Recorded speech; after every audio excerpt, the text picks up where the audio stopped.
統領選に年を取った人が出るのかっていうのって知名度と年齢は比例するんですよ。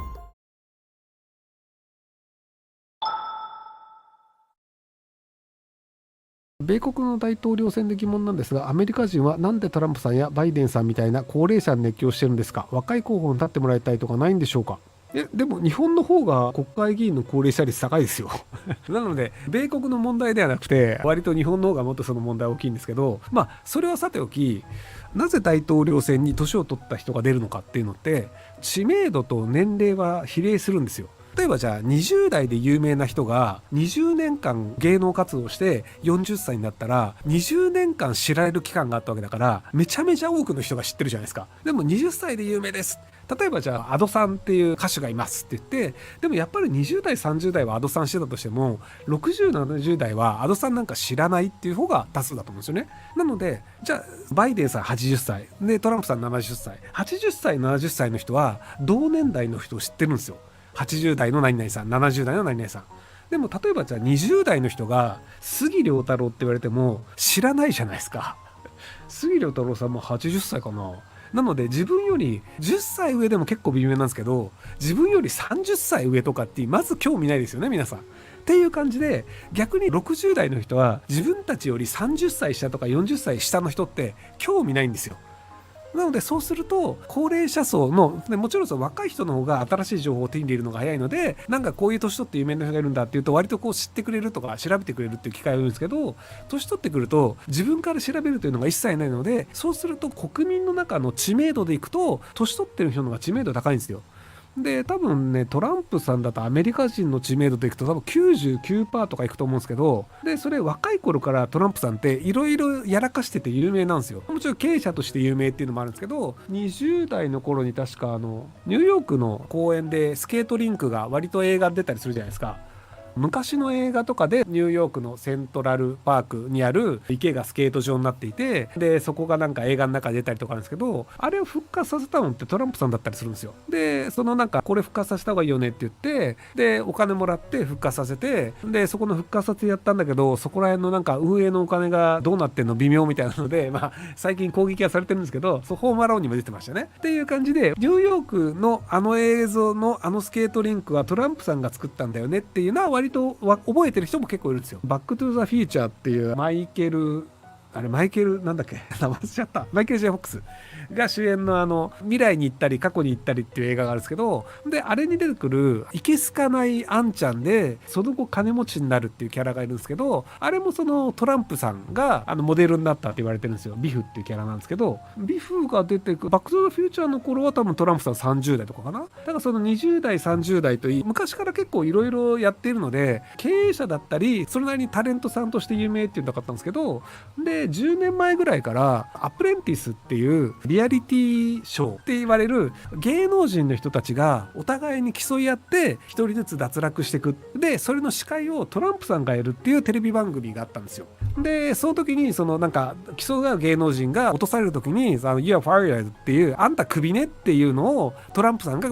そう言うっていうそういうセリフがあって、でそれでそのなんかトランプさんって割と「You are fired」っていう口癖をよく言うってイメージがあって首を切るって意味なんですけど、っていう感じで経営者として敏腕っていうイメージも結構あったんですよ。でそのWWF に出てピース・マコバホンとなんか叩き合いしたりとかっていう感じでお茶の間で結構顔が知られてる芸能人っていうポジションがあるので、そもそもの大統領選に出る前から結構有名な人だったんですよ。日本でいうと多分堀江門こと堀江さんに近いのかな。経営者としてそれなりに有名で、経営者としてもああだこうだって、でその後タレントとしても結構有名っていう、法律ギリギリな行為をするしないみたいなの含めてね、っていう感じでもっと有名っていうのもあるんですけど、なので割とそのトランプさんはもともと有名だよねと。なので有名な人の方が、選挙に出るとそれは投票数集めるよねって話なので、有名な人合戦になりがちなんですよね。でバイデンさんは有名かっていうとそこまで有名ではないんですけど、一応その共和党のトランプさんに対抗して民主党の中でもいろいろみんな戦ってたんですけど、そういう意味でいくと民主党の中で一番お金を集めることが可能だったのがバイデンさんっていうハリスさんっていう黒人系の女性の政治家の人がいたんですけど、今副大統領かな。彼女の場合も知名度と実績で言えば彼女の方が上なんじゃないかって言われてたんですけど、結局そのお金を集める能力っていうのがそこまで高くなくて、でお金はやっぱりバイデンさんの方が集める能力が高かったので、結果としてそのバイデンさんが大統領選出ますよって時に、じゃあカマラ・ハリスさんが応援しますよっていう形で折れたっていうところがあったりするので、お金を集める能力があるかどうかっていうのも結構重要だったりするんですよね。でそのお金を集める能力は何かっていうと、お金持ちと友達になってお金持ちの人たちが喜ぶ法案を通す能力だったりするんですけど、例えばその共和党系だったりすると、もともと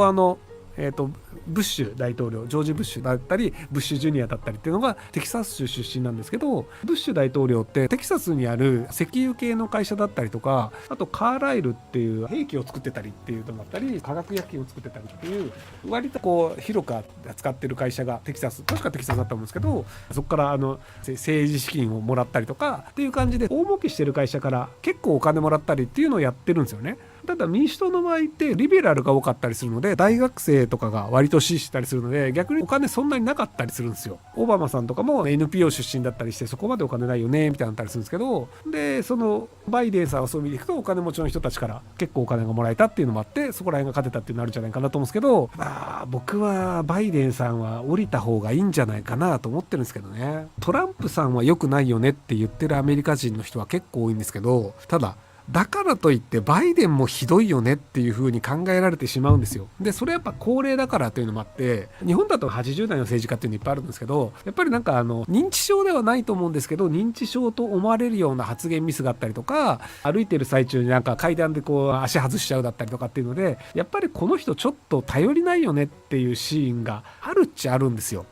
なのであれがバイデンさんじゃなくて、例えばオバマ大統領みたいな割と若い人が俺政治家やるっすって言って民主党から出るって言うんだったら、多分バイデン民主党の票はもうちょっと増えたと思うんですけど、バイデンだったらまだトランプの方がマシかもね、トランプもいろいろひどいけどっていう、どっちがひどいか合戦にしちゃうっていうのもちょっとどうなのかなと思う今日この頃です。はい。とはいえなんか残念ながらトランプ大統領が勝つんじゃないかなと思ってますけども、兵力さん4年前に2024年のアメリカ大統領選挙にバイデンさんもトランプさんも出馬しませんと言ってましたが、あの時の読みと状況の違いを教えてください。そんなこと言ってたんだ。へえ、なんでだろう。なんでそう言ってたかをなんかちょっと教えてもらえませんか。多分僕なりに何らかしらの理由があって言ってると思うので、その答えを知りたい。で多分当時でいくとトランプさんの選挙が始まっていて、で有罪判決を受けて刑務所に行く、もしくは財産の差し押さえになるっていうので、それどころじゃないよねっていうので多分出れないっていうパターンじゃないかなと思ってたんですよね。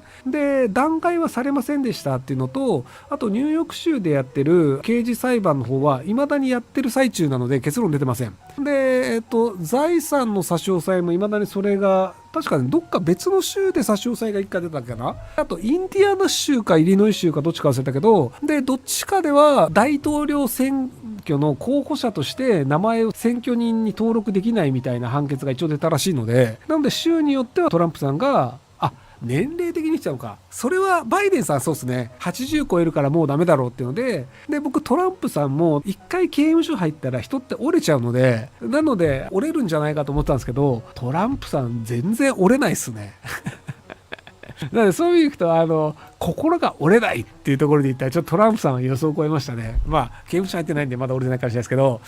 でバイデンさんは年齢なので僕は勝てないと思ってるので、なので降りた方がいいんじゃないかなっていう風に民主党の中で割と話が広がって、やっぱりバイデンさん以外の方がトランプさんもしくは共和党に勝てるよねっていう流れになるかと思いきや、民主党の中でバイデンさん以外の強い人が出てこないっていうので、結果としてバイデンさんが身を引くこともなく出ちゃうっていうので、そういうので僕の予想が外れた感じじゃないでしょうか。プーチン大統領は2024年11月5日次期大統領選トランプ大統領に当選してほしいって本当ですか。だとしたら何でしょうか。ひろきさんの見解聞きたいです。もともとトランプ大統領はプーチン大統領を評価してたり、プーチン大統領支持って言ってたり、ウクライナとロシアの戦争に関してはウクライナの支援をやめるって確かトランプ大統領言ってるはずだと思うんですよね。なのでアメリカがウクライナ支援をしなくなると割とウクライナの戦力が下がってしまうので、なのでプーチン大統領お喜びって話なんじゃないかなと思います。アンチ NATO で有名なトランプ元大統領が今回の大統領選に当選したら本当に NATO を脱退しちゃったりしますでしょうか。しません。アメリカが NATO の一員じゃなくなったらロシアが NATO に攻め入る可能性もいよいよなきにしもあらずになりますかね。トランプさんはアンチ NATO ではなく、金払わないで NATO に入っているところがあるから、ちゃんと金出せよ、拠出金出せよっていう話をしてたっていうだけで、NATO に関してはアメリカの負担が大きすぎるから、そこなんとかしろよって言っただけで、ビジネスマンとして同じサービスを受け続けるのであれば、他の人にもっとお金を出させるとか、自分の払う金額を減らすっていう、ビジネスマンとしては至極当たり前の交渉をしたというだけで、その交渉の中では、やっぱり俺 NATO 出てってもいいんだぜって言った方が、相手も本気で対応してくれるんですよ。なので、サードとして出すっていうのと、本当に NATO を脱退するかっていうのは別の話なんですけど、そこは誤解する人は多いんじゃないかなと思います。ご視聴ありがとうございます。今回の動画はこちらからの切り抜きになります。